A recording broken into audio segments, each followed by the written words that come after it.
आज हम लोग कार्बन्स कंपाउंड के कुछ इंपॉर्टेंट क्वेश्चंस को सॉल्व करेंगे, जो कि अगर देखा जाए तो बोर्ड टर्म टू के लिए बहुत ही ज्यादा इंपॉर्टेंट है। क्योंकि क्वेश्चन सॉल्व करने से क्या होता है ना, हम लोग के पुराने कॉन्सेप्ट भी रिवाइज हो जाते हैं और इस तरीके से अगर क्वेश्चन आता है तो हम लोग तुरंत उसको अटेम्प्ट भी कर सकते हैं। ठीक है, तो हमारे पास क्वेश्चन क्या है वो देखते हैं। Right the name and formula of first member of homologous series of alkene. Homologous series of alkene के फर्स्ट मेंबर का फॉर्मूला बताना है, यहां पर क्या होगा। अच्छा देखो, थोड़ा सा रिवाइज करते हुए चलेंगे ताकि पुराना वाला कॉन्सेप्ट जो बना हुआ है चैप्टर आप लोग ने पढ़ा ही होगा, आप लोगों को फिर से एक बार रिवाइज भी हो जाएगा।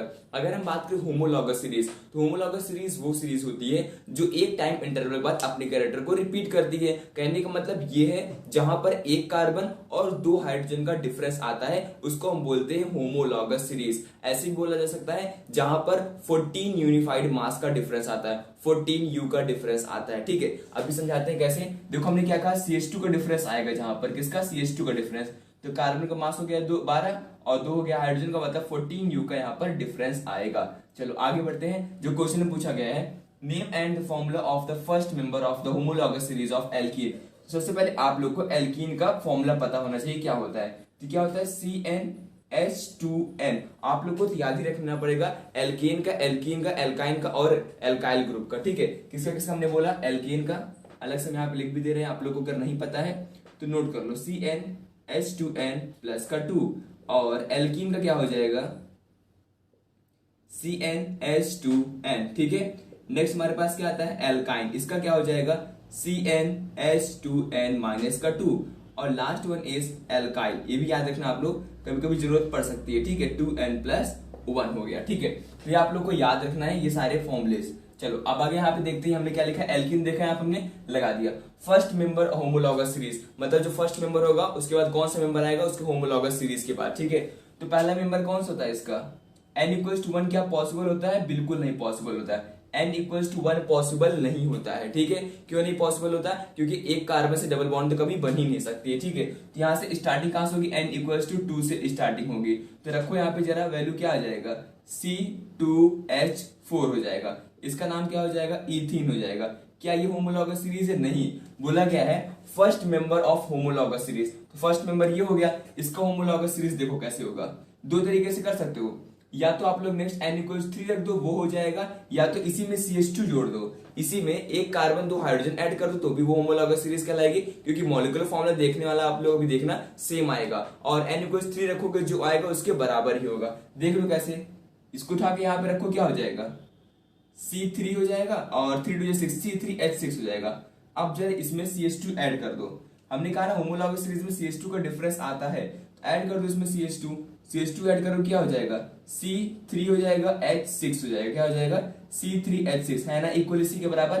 तो अगला कंपाउंड हमारा क्या हो जाएगा, प्रोपीन। क्या हो जाएगा, प्रोपीन हो जाएगा।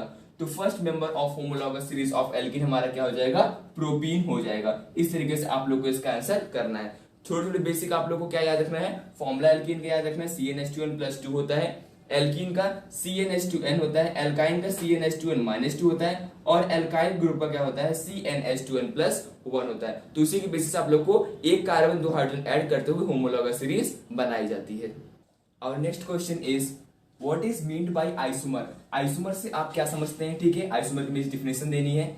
Draw the structure of 2 isomer of butane. Butane के 2 आइसोमर बताने हैं, कौन से होंगे। ठीक है, दूसरा हो गया हमारा part, explain why we can not have isomer of first 3 member of alkane series. एक रीजन देना है क्यों हम लोग के पास क्या नहीं होता, आइसोमर नहीं होता पहले 3 मेंबर ऑफ एल्केन्स का। कभी आप लोगों ने देखा कि पहले 3 मेंबर ऑफ एल्केन्स का आइसोमर नहीं देखा होगा, क्यों नहीं देखा होगा, उसका रीजन आज हम लोग जानेंगे और कैसे करना वो भी बताते हैं। ठीक है, तो यहाँ पर जरा समझना, आइसोमर से आप लोग क्या समझते हैं, आइसोमर का मतलब क्या हुआ, आइसो मतलब होता है सेम। तो यहाँ पे ऐसे याद रखना, सेम क्या होगा, molecular formula, same molecular formula. Molecular formula same है तो डिफरेंट क्या होगा, डिफरेंट स्ट्रक्चर। स्ट्रक्चर यहाँ पर अलग अलग होंगे, जो कार्बन के अरेंजमेंट है वो अलग अलग होंगे। ठीक है, अभी हम बताते हैं कैसे बनेगा, इसमें पूछा भी गया ब्यूटेन के लिए। तो same molecular formula but different structure, different structure होगा, तो हम लोग ऐसे बोलेंगे आइसोमर के बारे में। ठीक है, अब यहाँ पर देखो क्या करना, ब्यूटेन का आइसोमर बताना है कैसे बनेगा। अगर हम बात करें ब्यूटेन की, तो ब्यूटेन पहले बात देखो यहाँ पे क्या है, ब्यूटेन है ना, तो ब्यूटेन में कितना कार्बन होगा, ब्यूट मतलब हो गया 4 कार्बन होगा, एन मतलब हो गया सिंगल बॉन्ड लगा हुआ है। तो 4 बॉन्ड का सिंगल बॉन्ड कैसे बनेगा, फॉर्मूले में रख देंगे, हमको नहीं पता कैसे होगा, CnH2n+2, इसलिए फॉर्मूला याद कराते हैं। ब्यूट का मतलब कितना हो गया, 4 कार्बन होगा। एक एन का मतलब क्या हो गया कि यहाँ पर एल्कीन सीरीज मतलब सिंगल बॉन्ड है, तो मतलब ये वाला फॉर्मूला लगेगा। तो 4 रख दो, C4H2 × 4 और +2 क्या हो जाएगा, C4H10। ठीक है, ऐसे आप लोग रख के देख सकते हो, याद करने की कोई भी जरूरत नहीं है, बस आप लोग को याद क्या रखना, बस ये फॉर्मूला याद रखना। ठीक है, ये वाला फॉर्मूला याद रखना है। अब देखो इसका आइसोमर हम लोग बनाते हैं, कैसे बनेगा। 2 आइसोमर पॉसिबल ही होते हैं, एक तो ये खुद हो गया, ठीक है, ये वाला स्ट्रक्चर देख लो, CH3 CH2 कंडेंस फॉर्म में लिख रहे हैं CH2 और ये हो गया CH3, एक ये तरीका हो गया। दूसरा आइसोमर कैसे बन सकता है, देखो आइसोमर में क्या होता है, पोजीशन चेंज करते हैं कार्बन की, इसको उठा करके अगर हम लोग यहां पर लगा देते हैं पहले वाले कार्बन पे, कोई फॉर्मूले में चेंज नहीं आएगा। इसको उठाकर यहाँ पे लगा दो, नंबरिंग करोगे तो भी वही बात हुई। ठीक है, तो हम लोग क्या करेंगे, इसको उठा करके अब यहाँ पर लगा देंगे, ठीक है, सेंटर वाले पे, तो नाम इसका बदल जाएगा। ठीक है, CH3 CH हो जाएगा, यहाँ पर लगा दिया हमने ऊपर की तरफ CH3 और यहाँ पर हो गया CH3, इस तरीके से इसका नाम आ जाएगा। अच्छा, अगर नेमिंग करना तो इसका नाम क्या बोलेंगे, ब्यूटेन बोलो या फिर एन ब्यूटेन बोलो, दोनों ही बात बिल्कुल सेम है। ठीक है, इसका नाम क्या हो जाएगा, सेकंड में क्या लगेगा CH3, तो मतलब क्या हो जाएगा 2 मिथाइल लगाओ, इसको बोलेंगे मिथाइल। यहाँ पे मेन कार्बन चेन हमारी ये वाली है, ठीक है, पैरेंट कार्बन चेन 3 कार्बन की है, तो क्या लिखेंगे हम लोग, प्रोपेन लिखेंगे। वैसे लिखना नहीं, हमने आपको बता दिया कि लिख भी सकते हो, कोई दिक्कत वाली बात नहीं है कि इस तरीके से आइसोमर बन रहा है। देखो इसका, देखो इसमें भी क्या है, इसमें भी 4 कार्बन है और 10 हाइड्रोजन, इसमें भी वही सेम चीज है, और नाम देखिए दोनों का अलग अलग, क्योंकि स्ट्रक्चर अलग अलग है। तो ये 2 पॉसिबल आइसोमर बन सकते हैं ब्यूटेन के केस में। आगे बढ़ते हैं, explain why we can not have isomer of first 3 member of alkane, पहले 3 मेंबर ऑफ एल्केन का आइसोमर क्यों नहीं बनता है। ठीक है, देखते कैसे नहीं बनता है, क्यों नहीं बनेगा, CnH2n वैसे बनता नहीं है। ठीक है, CnH2n+2 की बात करने वाले हैं। अगर देखो हम लोग यहाँ पर पहले 3 में पहले मेंबर की बात करें, n=1 रखेंगे, क्या हो जाएगा CH4, n=2 रखेंगे तो क्या हो जाएगा C2H, यहाँ पर रखो 2 4 और प्लस C2H6 हो जाएगा।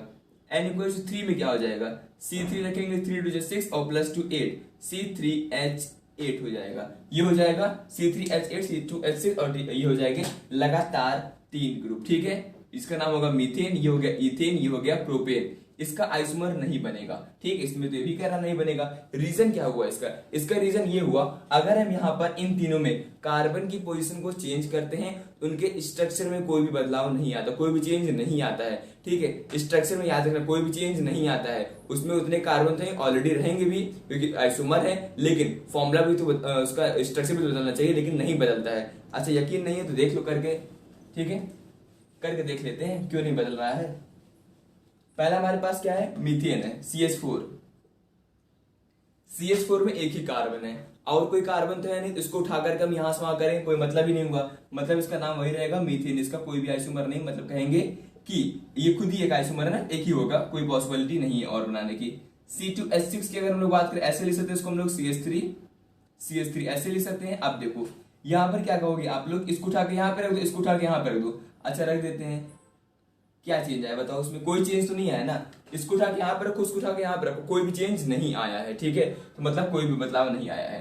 अब देखते हैं यहाँ पे C3H8 की बात करें, ये सब चीज समझ में आना चाहिए। CH3 CH2 और CH3 ऐसे बनेगा यहाँ पर। अब देखो यहाँ पर, अब कहोगे हो जाएगा, नहीं होगा, फिर भी देखो ये उठा करके यहाँ पे लगा दो, कैसे बन जाएगा CH3 और CH2, ये CH3, नाम बदल गया, इसका नहीं बदलेगा ना। अब तो पैरेंट कार्बन चेन ये ले लोगे, तब भी बोलोगे ये प्रोपेन है, इसको उठा के यहाँ पे लगा दो तो भी ऐसे बनेगा स्ट्रक्चर, तो भी नाम क्या हो जाएगा, प्रोपेन होगा। मतलब इससे यही रीजन है, तीनों के स्ट्रक्चर में कोई भी चेंज नहीं आता है, स्ट्रक्चर में चेंज नहीं आता है, इसलिए ये आइसोमर का फॉर्मेशन नहीं करते हैं फर्स्ट 3 कार्बन ऑफ एल्केन। बाकी n=4 से अगर हम लोग बात करें, जो भी हम लोग ने बनाया था ब्यूटेन का, उसका 2 पॉसिबल आइसोमर बनता है और हम लोग ने अभी बनाया हुआ भी था। ठीक है, इसमें क्या लिखा, we can not have isomer, तो वैसे देखा जाए ना, इसका एक आइसोमर, इसका एक आइसोमर बनता है, वो कौन सा, ये खुद के स्ट्रक्चर का आइसोमर बनता है। ठीक है, बाकी ऐसा बोलना चाहिए था इसमें क्वेश्चन में कि और कोई आइसोमर नहीं पॉसिबल, लेकिन क्वेश्चन ऐसे ही आता है, तो आप लोग को इतना समझ जाना है, क्योंकि जो खुद एक कार्बन की चेन है वो खुद एक आइसोमर कहलाती है ना, दूसरे के साथ उसको बनाओगे एक और, तो वो दूसरा कहलाएगा। जैसे हमने ब्यूटेन बनाया था, एक नॉर्मल ब्यूटेन खुद था